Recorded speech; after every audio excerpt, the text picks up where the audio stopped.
Hello everybody and welcome to this video. This is going to be a video about online course making in 2025. Everything you have to know, my experience with it, what I've learned, because there's a lot of potholes that I want you to avoid. So first of all, who am I? My name is Neil Viswanathan. I also go by Noor Viswanathan, and I've tried making money in almost every way possible. You know, like I've had e-commerce stores. I remember in high school, I had an e-commerce store called Partial Snack. I remember in high school, I tried running an Amazon FBA store. I tried selling telescopes when I was like 21 or something like that on an online store, running ads on Google and Bing. Like I've done affiliate marketing. I did that when I was in high school. I've done almost everything you could imagine. If you can make money doing it, I've probably tried it. So that's why I was really excited when I learned about course creation, because I thought, oh, this is a way to make money doing something that I love. I love creating content. I love video. So making courses really just seemed like the next step for me. So let's talk about the course platforms you can post on, because right now I post on Udemy and Skillshare. So let's start with, what is Udemy? Udemy is probably the biggest course selling platform online. The good thing about Udemy is they always have promotions. So they literally sell courses for like $12, $15, $20. Sorry, my cat just jumped on my lap, so knocked over all my material. Sorry about that. So the good thing about Udemy is that somebody has to buy your course. So once someone buys it, they have unlimited access to it. So they pay $12, they get unlimited access to your course. You can't take your course down, so they have unlimited access for the rest of their life. That's how Udemy works. Now, Skillshare, on the other hand, is somebody pays a monthly fee, and then depending on how many minutes they've watched of your class, usually 100 minutes equals $5. So if they watch your class for 200 minutes or something like that, you'll get around $10 or something like that. So when you're posting, you also have to remember that usually if you post a course to Udemy, you can also post it to Skillshare, but Skillshare does have a lot more limitations than Udemy. Udemy, you can pretty much post a course for anything. Skillshare, they do have a long list of things that you're not allowed to post courses about. For example, you can't make a course about how to make a course on Skillshare.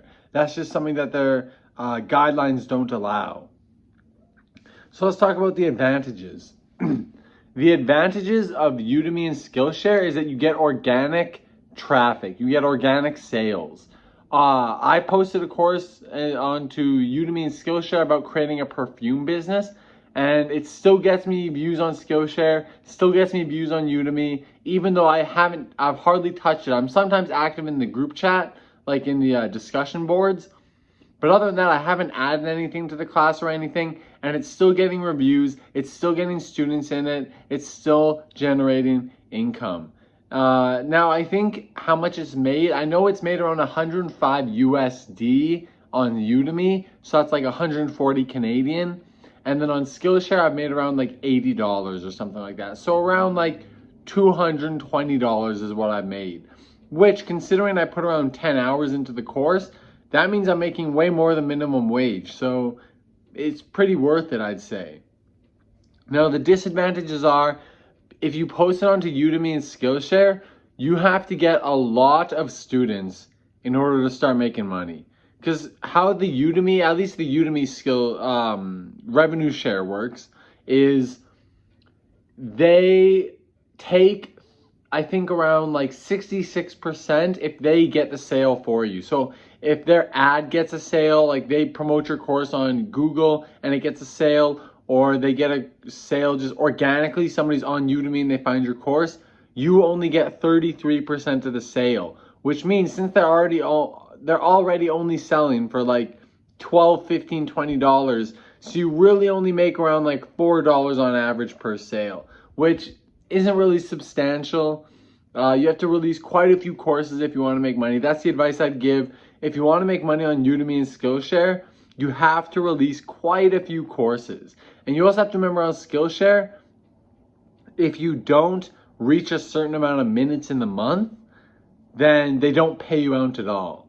And also for the payouts, Udemy pays you 2 months later because they have a 30-day refund guarantee. So Udemy will pay you out 2 months later, Skillshare will pay you out the next month. So those are got a little bit more information. Those are mainly the disadvantages of using Udemy and Skillshare. So what I've learned, first of all, you have to have an end goal for your course. You have to have some sort of thing that people are trying to attain by the time they get to the end of your course. For example, a course that I'm thinking about making is how to make an Instagram for your pet. And the reason why I want to make that is because it has like an end goal in mind. You know that by the time you finish this course, you will know how to create an Instagram for your pet. And it might even lead you like by the hand, showing you exactly how to do it. So you got to make sure that you have an end goal in mind when you create your course. Another thing is you have to teach some sort of skill. The courses I have where I'm just talking to the camera and I'm giving people information, those don't perform as well as where you're actually teaching a real skill. So like how to start a certain business or how to do certain things with graphic design. You have to be teaching a certain skill set that people can really grasp their head, like a really, what's the word? Like definite skill set. It can't be abstract. It has to be very definite. And the next one is popular topics.